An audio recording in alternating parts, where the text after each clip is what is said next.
Hello viewers, welcome back to this session on Academic Presenter. So let's get started with the interface of Academic Presenter.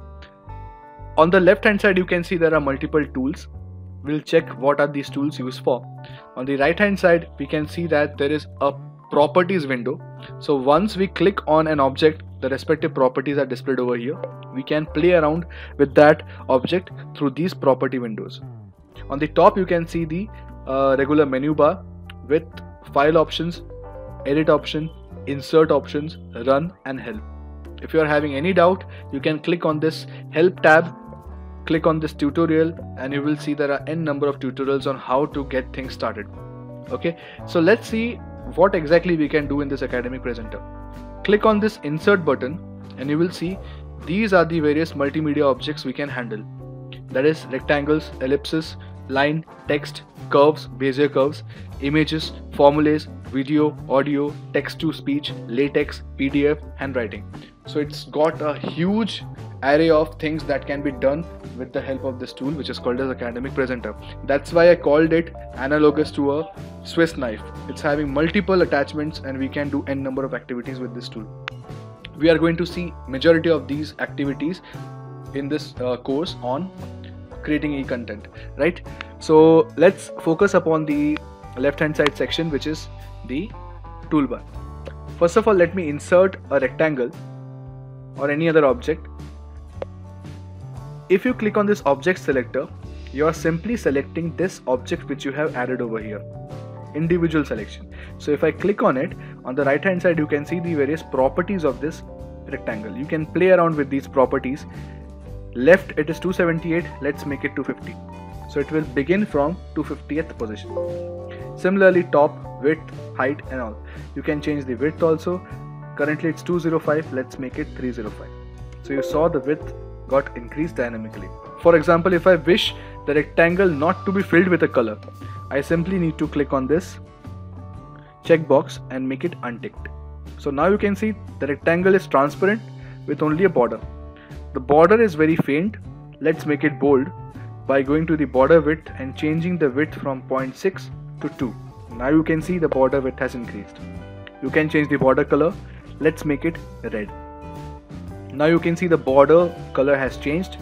Similarly, you can change the border type. From a solid color, you can make it dash, dash dot, dot and so on. So this is dash dot dot kind of a border. These are the styles available which you can play around with. Apart from it, you can increase or decrease the opacity, the transparency basically. The most important part is adding a text. So how we can add a text? You can add a text in a very simple fashion. Simply write in this text bar and it will be displayed automatically on this rectangle. You can change the color of the text by going into the text color option. You can change the color to something like this. Similarly, you can change the font style also. You can make it bold. You can change the font. It will look like this. Okay. Similarly, if you have multiple texts, let me copy this and paste it over there.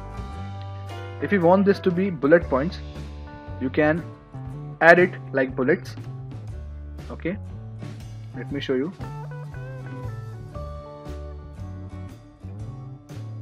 Okay. So this is how we can convert the regular text into bullets. In the same fashion, if you want the text to be left aligned, you can do so. If you want it to be right aligned, you can do so. Let's keep it by default at center. The last options are text size adjustments. What you can do is, if you move this bar to the right, the text size will increase. Similarly, if you move it to the left, the text size will decrease. So basically it's a toggle using which you can directly keep on changing the text size as per your desire. Clear?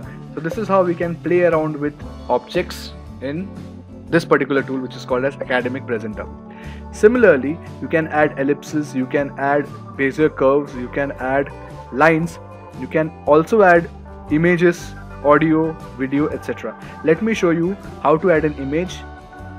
So click on this image tab, select an image, go to an image library, select an image, for example this image. This looks bright. Okay, what you need to do is, you need to start with a point, drag the box and leave it.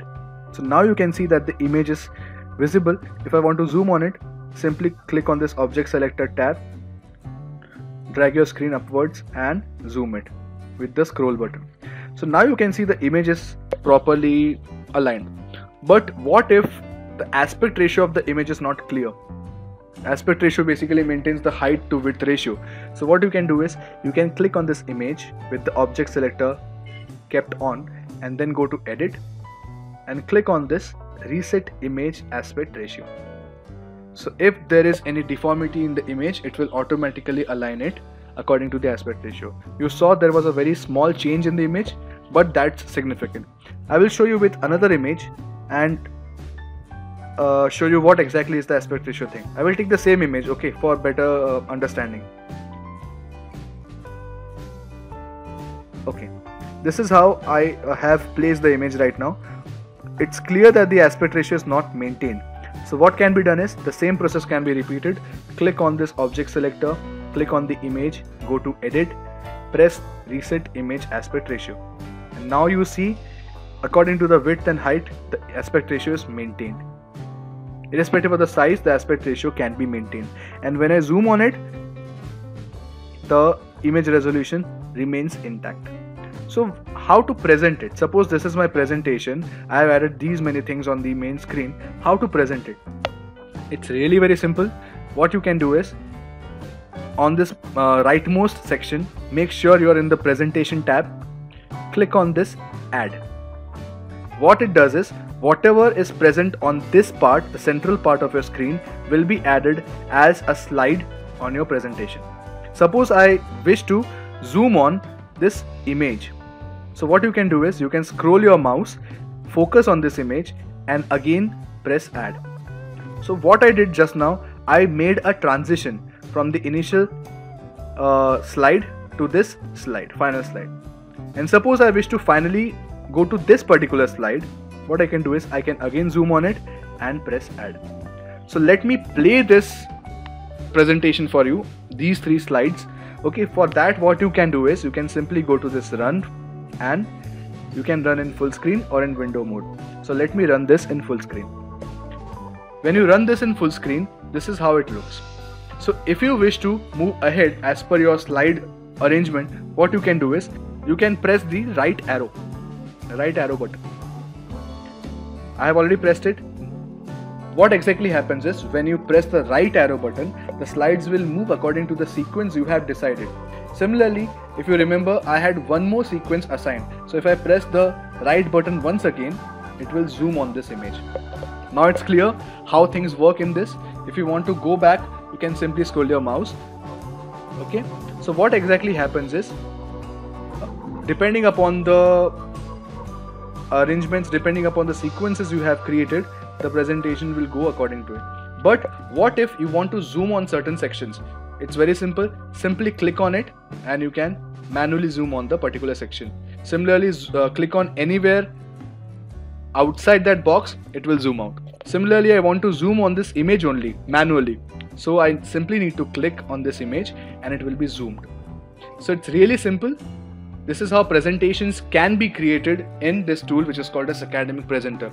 So this video was all about the introduction to this tool, Academic Presenter. In the upcoming videos, we are going to see how to embed animations, how to create animations, how to add audio, video, PDF files, even PowerPoint presentations in our Academic Presenter projects. Towards the end, we'll also see how to export the final project and share it with our students. Thanks a lot for watching this video. Stay tuned for our upcoming videos. Thank you so much.